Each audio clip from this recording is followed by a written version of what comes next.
Hello, thank you for joining us on CBN News in Brief. My name is Wangui Ngugi.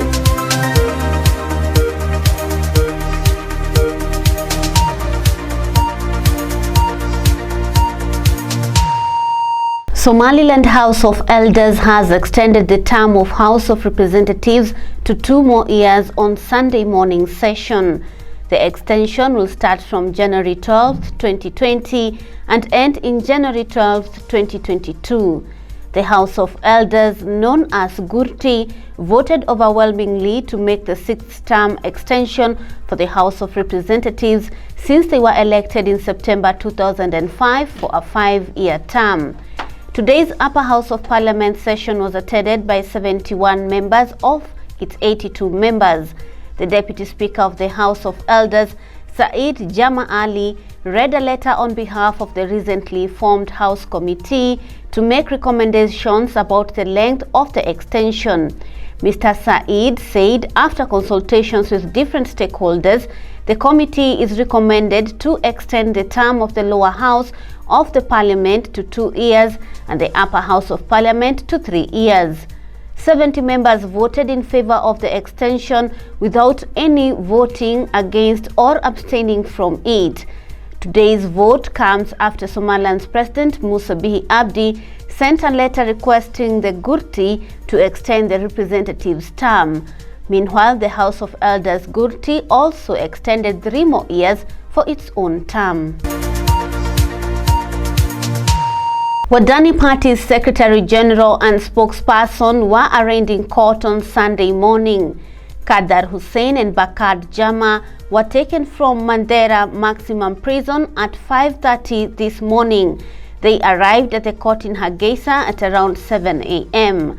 The security in and around the court was tightened for the appearance of Wadani officers. The prosecution team requested more time to prepare their case against Kadar Hussein and Bakar Jama Batun. They also asked to have the opposition officials be detained in prison for that period. The judge granted the request of the prosecution team and remanded both officials for 4 more days. They were taken back to prison. Kadar Hussein and Bakar Jama had been arrested last Sunday evening after Wadani called for a public meeting at the party headquarters in Hargeisa. Early on Monday, they were transferred to Mandera Maximum Security Prison in Sahel region. The opposition parties UID and Wadani Party have rejected the term extension granted to the House of Representatives. In a joint statement, UID and Wadani Party said the term extension is illegal and undermines Somaliland's democratization process. This came hours after the House of Elders extended the term of Somaliland's House of Representatives by 2 years in a unanimous vote earlier today. The two parties lamented that political parties and other election stakeholders were not consulted on the extension of the House of Representatives term. Wadani and UID said the term extension for the House of Representatives was an usurpation of power and undertaken for political ends. They accused President Bihi of violating the constitution and leading the country to the path of authoritarian rule. Both parties have declared that they will not cooperate with the new Electoral Commission until the controversial members are suspended. They allege that these members have not fulfilled the requirements of the Electoral Commission. The government of Somaliland has stopped the operations of the International Council for Research in Agroforestry, ICRAF. The organization calls itself the Center of Science and Development Excellence, which harnesses the benefits of trees for people and the environment. The Research Council was to carry out studies on refugee camps in Kenya, Ethiopia, Somalia, Uganda, and South Sudan. Somaliland says it doesn't fall under Somalia, thus making studies carried out in camps in Somaliland and particularly on the outskirts of the capital Hargeisa illegal. The chairman of the National Displacement and Refugee Agency said in a letter sent to his office, the organization refers Marudije region as Northwest region. Marudije region was known as Northwest region of Somalia Republic before Somaliland declared itself independent from the rest of Somalia in 1991. The government is furious about Aircraft's decision not to regard Somaliland as an independent sovereign state. Abdikarim Ahmed Hinif, who is the chairman of the National Displacement and Refugee Agency, said he has met the Minister for Planning and National Development and they intend to take tougher declaration on the matter. The family of the late Somali-Canadian human rights activist Almas Elman has called for a joint investigation into her death by Canadian and Somali authorities. The family is also urging people not to jump into conclusions about the killing. Almas Elman was shot and killed on Wednesday afternoon as she traveled in a car at a heavily defended base near the international airport in Mogadishu.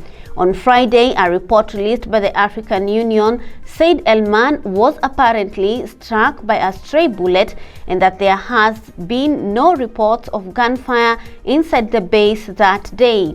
However, in a message tweeted on Saturday afternoon by her sister Ilwad Elman, she said that any statements on the circumstances surrounding the death of Almas are premature and not helpful to their family, including speculation on whether this was a stray bullet. She added that the family desires to see her murder thoroughly investigated by the Somali and the Canadian authorities. She also cautioned about falling for fake conspiracy theories and images circulating online. Almas Elman was the daughter of Elman Ali Ahmed, a prominent human rights advocate who was assassinated in Mogadishu in 1996. Almas Elman is survived by her mother Fartun, sisters Ilwad, Iman and Gesia, and her husband Zakaria Hersi.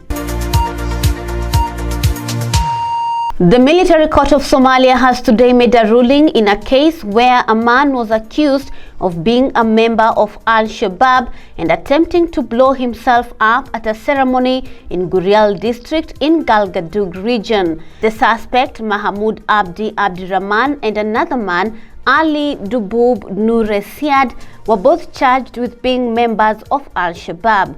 The prosecutor of the federal government of Somalia said security forces arrested Mahmoud Abdi Abdirahman on 23rd May 2019 while wearing explosive vests and attempting to detonate an explosion in Gurial district in Galmudug, where leaders of the Ahlus Sunnah wal Jama group were meeting. The second suspect, Ali Dub Nuresiad, was charged by the court for doing surveillance on behalf of Al-Shabaab before the event and brought the suicide bomber to the scene.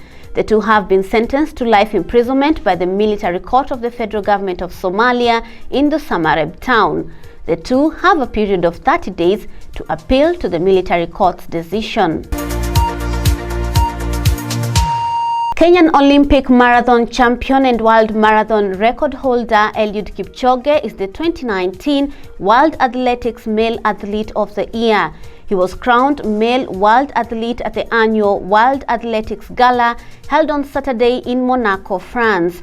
Eliud Kipchoge beat other four finalists to the award, including World 10,000 meters champion Joshua Cheptegei of Uganda and World 400-meter hurdles champion Karsten Warholm of Norway.